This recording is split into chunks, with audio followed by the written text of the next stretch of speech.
श्री अकाल जी। मैं हूँ आपकी आर्यन कौर।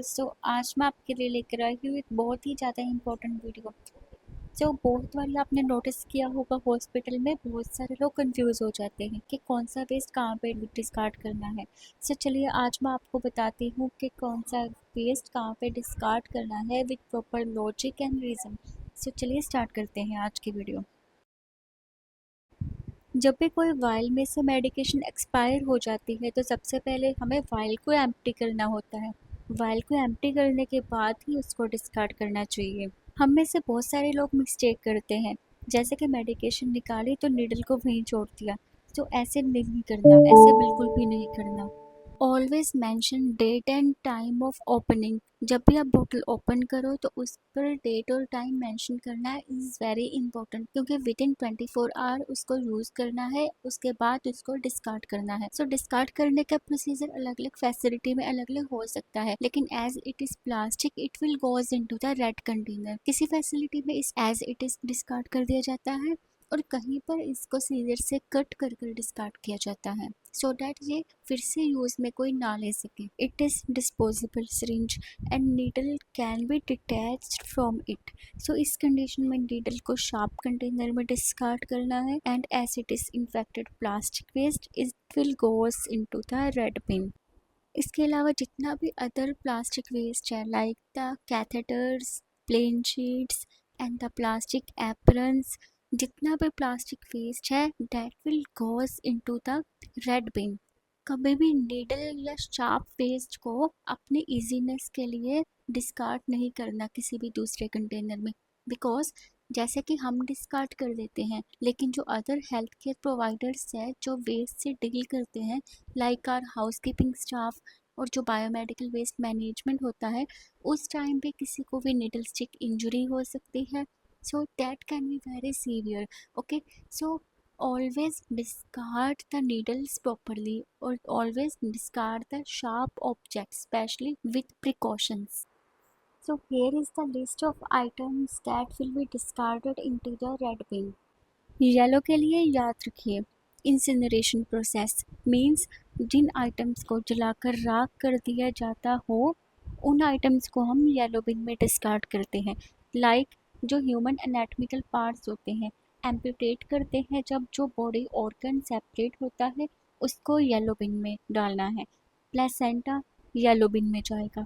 और जितने भी ड्रेसिंग, चाहे बीटाडिन से सॉइल्ड हो, एनएस से सॉइल्ड हो या ब्लड से सॉइल्ड हो, वो सारी चीज़ें, ब्लड सॉइल्ड जो ड्रेसिंग्स होती हैं वो सारे डिस्कार्ड होते हैं इन द येलो बिन। और इसके अलावा जब भी हम ब्लड ट्रांसफ्यूज़ करते हैं तो जो ब्लड बैग होता है उसको डिस्कार्ड किया जाता है इन द येलो बिन। अब आपके माइंड में डाउट आ रहा होगा कि ये तो प्लास्टिक है, लेकिन ये क्लोरीनेटेड प्लास्टिक है। Biomedical waste management rules India 2016 and 2018 amendment के अकॉर्डिंग ब्लड ट्रांसफ्यूजन के बाद जो ब्लड बैग होता है उसको डिस्कार्ड किया जाता है in the yellow bin as it is chlorinated plastic. Okay, so जो आईवी ट्यूबिंग होती है उसको ब्लड ट्रांसफ्यूजन के बाद नॉर्मल सैलिन से कनेक्ट कर कर पूरी ट्यूबिंग को फ्लश आउट किया जाता है एंड आफ्टर दैट इसको डिस्कार्ड किया जाता है in the red bin because it is plastic. Even though bag was also plastic, but why it is discarded into the yellow? Because it contains the infectious waste, infectious blood and blood products.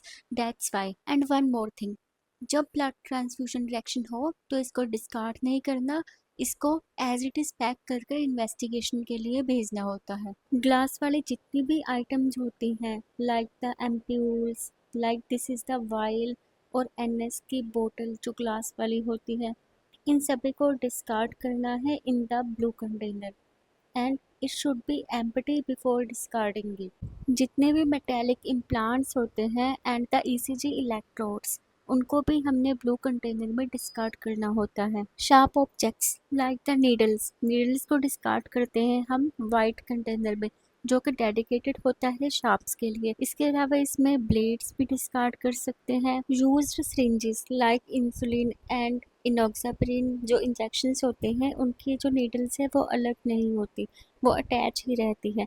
उनको use करने के बाद इनको puncture proof container, जो कि हमारा white container है, उसमें डिस्कार्ड करना चाहिए, so that needle stick injury ना हो। कभी भी इसको किसी और बिन में डिस्कार्ड ना करें।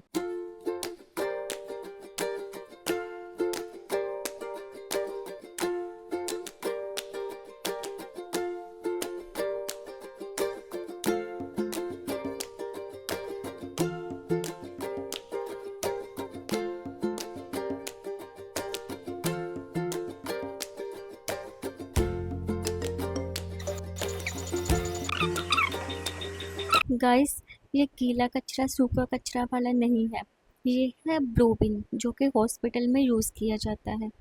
ये जनरल वेस्ट के लिए होता है। जितने भी रैपर्स होते हैं, पेपर वेस्ट होता है, वो सारा इसमें जाता है। इसके ऊपर और सभी डस्टबिन्स के ऊपर आपको सिंबल देखने को मिल रहा होगा। सो ये है बायोहैज़ार्ड का सिंबल, जो कि बायोमेडिकल वेस्ट के लिए यूज़ में लिया जाता है। इसको दिमाग में आप प्रिंट कर लीजिए, because it is a important medical question. बिना एक्सेप्शन तो मेडिकल में कुछ पॉसिबल ही नहीं है। जी हाँ, ये है सेल को डैमेज करने वाला वेस्ट, जो कि साइटोटॉक्सिक वेस्ट होता है। कीमोथेरेपी में जो ड्रग्स यूज़ होती हैं, या कीमोथेरेपी वाले पेशेंट्स पे जितना भी वेस्ट यूज़ होगा, लाइक द आप ग्लव्स पहनोगे, कॉटन स्वैब यूज़ करोगे, उन सभी को डिस्कार्ड करने के लिए अलग से एक सिस्टम होता है।